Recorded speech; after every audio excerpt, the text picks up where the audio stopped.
ഒമാനിൽ കുടുംബ വിസ പുതുക്കാൻ സാക്ഷ്യപ്പെടുത്തിയ രേഖകൾ വേണമെന്നത് സ്ഥിരീകരിച്ച് ഇന്ത്യൻ എംബസി. ഔദ്യോഗിക വിശദീകരണം അധികൃതർ നൽകിയിട്ടില്ല. ഇതുമായി ബന്ധപ്പെട്ട നടപടിക്രമങ്ങൾ എന്തൊക്കെ പരിശോധിക്കേണ്ടതുണ്ട്. അജി കുഞ്ഞുമോൻ വിശദീകരിക്കും. അജി, ഇതുമായി സംബന്ധിച്ചുള്ള നടപടിക്രമങ്ങൾ ഏത് രീതിയിലായിരിക്കണം, എന്തൊക്കെ രേഖകളാണ് ഇതിനായി ആവശ്യമായുള്ളത്?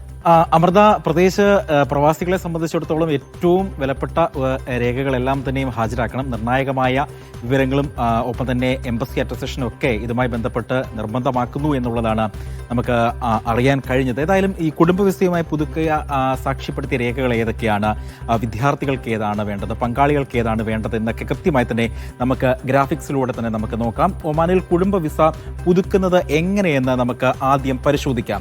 അത് ആദ്യം കുട്ടികളുമായി ബന്ധപ്പെട്ട തന്നെ നമുക്ക് പറയാം. അമൃത, കുട്ടികളുടെ ID കാർഡ് പുതുക്കാൻ വേണ്ടി ഏറ്റവും പ്രധാനമായും വേണ്ടത് ഒറിജിനൽ പാസ്പോർട്ടാണ്. വിസ പേജിന്റെ പകർപ്പ്, ജനന സർട്ടിഫിക്കറ്റ്, മാതാപിതാക്കൾ നേരിട്ട് ഹാജരാകണം എന്നുള്ളതാണ് ഏറ്റവും എടുത്തു പറയേണ്ടത്. വിസ പുതുക്കാൻ റോയൽ ഒമാൻ പോലീസ് ഇത്തരത്തിലുള്ള രേഖകൾ ആവശ്യപ്പെടുന്നുണ്ട് എന്നുള്ളതാണ് ഏറ്റവും എടുത്തു പറയേണ്ടത്. കുട്ടികളുടെ ID കാർഡ് പുതുക്കുന്നതിന് ഒറിജിനൽ പാസ്പോർട്ട്, വിസ പേജിന്റെ പകർപ്പ്, ജനന സർട്ടിഫിക്കറ്റ് ഇത് വിദേശകാര്യ മന്ത്രാലയം സാക്ഷ്യപ്പെടുത്തിയതായിരിക്കണം. മാതാപിതാക്കൾ നേരിട്ട് ഹാജരാകണം എന്നുള്ളതാണ് അതിലെ ഒരു മാറ്റം എന്നുള്ളത്. മറ്റൊന്ന്, പങ്കാളിയുടെ വിസ പുതുക്കാൻ വേണ്ടി, അതായത് ഭാര്യ ഭർത്താക്കന്മാരുമായി ബന്ധപ്പെട്ട് അവർ പോകുമ്പോൾ ഫാമിലി വിസയിൽ ഭാര്യയുടെയോ അല്ലെങ്കിൽ ഭർത്താവിൻ്റെയോ വിസ പുതുക്കുന്നതുമായി ബന്ധപ്പെട്ടുള്ള മാറ്റമാണ്. ഒന്ന്, വിവാഹ സർട്ടിഫിക്കറ്റ് വേണം. രണ്ട്, ഭാര്യ ഭർത്താക്കന്മാരുടെ ഒറിജിനൽ പാസ്പോർട്ടുകൾ. മൂന്ന്, ഭർത്താവും ഭാര്യയും നേരിട്ട് ഹാജരാകണം എന്നുള്ളതാണ് ഏറ്റവും എടുത്തു പറയേണ്ടത്. ഭാര്യ ഭർത്താക്കന്മാരുടെ ഒറിജിനൽ പാസ്പോർട്ടുകൾ ഉണ്ടാവണം, ഭർത്താവും ഭാര്യയും ഹാജരാകണം. ഒറിജിനൽ പാസ്പോർട്ട്, പഴയ ID, വിസ പേപ്പർ, അതായത് ഈ പ്രോസസ്സിംഗ് ഓഫീസ് ആവശ്യപ്പെടുന്ന പകർപ്പ് അല്ലെങ്കിൽ ഒറിജിനൽ എന്നിവയാണ് ഇതുമായി ബന്ധപ്പെട്ട് കൂടുതൽ വേണ്ടത്. മറ്റൊന്ന്, ജീവനക്കാരുടെ ID കാർഡ് പുതുക്കാൻ വേണ്ട രേഖകളാണ്. ഒന്ന്, ഒറിജിനൽ പാസ്പോർട്ട്, പഴയ ID കാർഡ്. മൂന്ന്, വിസ പ്രോസസ്സിംഗ് ഓഫീസ് ആവശ്യപ്പെടുന്ന പകർപ്പ്, അതിൻ്റെ ഒറിജിനൽ എന്നിവയാണ് ജീവനക്കാരുടെ ID കാർഡ് പുതുക്കുന്നതുമായി ബന്ധപ്പെട്ട് വേണ്ടത്. ശ്രദ്ധിക്കേണ്ട കാര്യങ്ങൾ എന്തൊക്കെയാണ് എന്ന് നമുക്ക് നോക്കാം. ജനന വിവാഹ സർട്ടിഫിക്കറ്റുകൾ വിദേശകാര്യ മന്ത്രാലയം സാക്ഷ്യപ്പെടുത്തണം എന്നുള്ളതാണ് ശ്രദ്ധിക്കേണ്ട പ്രധാനപ്പെട്ട കാര്യം. മന്ത്രാലയത്തിന് മുൻപ് അതത് രാജ്യങ്ങളുടെ എംബസികൾ സാക്ഷ്യപ്പെടുത്തണം എന്നുള്ളതാണ് ഏറ്റവും എടുത്തു പറയേണ്ട കാര്യം.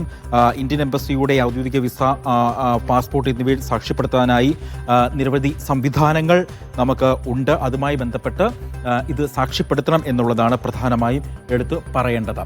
മറ്റൊന്ന്, കുട്ടികളുടെ ID കാർഡ് പുതുക്കുന്നതിനെ പറ്റി നമ്മൾ പറഞ്ഞു കഴിഞ്ഞു. പങ്കാളിയുടെ വിസ പുതുക്കാനുള്ള കാര്യം പറഞ്ഞു. ജീവനക്കാരുടെ ID പുതുക്കാനുള്ള കാര്യങ്ങൾ, ഒപ്പം തന്നെ ശ്രദ്ധിക്കേണ്ട കാര്യങ്ങൾ, മന്ത്രാലയത്തിന് മുൻപ് അതത് എംബസികളുടെ സാക്ഷ്യപ്പെടുത്തൽ എന്നിവയാണ് നമുക്ക് വേണ്ടത്.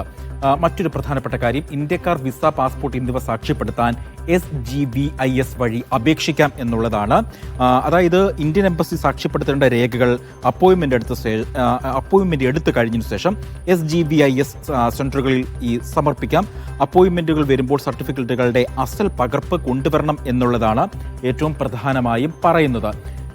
ഈ SGVIS സെന്ററുകളിൽ പോകുമ്പോൾ എല്ലാത്തിൻ്റെയും കോപ്പികൾ എടുക്കണം എന്നുള്ളതാണ് പറയുന്നത്. അതിൻ്റെ അസൽ സർട്ടിഫിക്കറ്റും ഒറിജിനൽ സർട്ടിഫിക്കറ്റും കൊണ്ടുവരണം എന്നുള്ളതാണ് ഏറ്റവും ശ്രദ്ധിക്കേണ്ട കാര്യം. ഇങ്ങനെയുള്ള മാറ്റങ്ങളാണ് അമൃത ഉള്ളത്.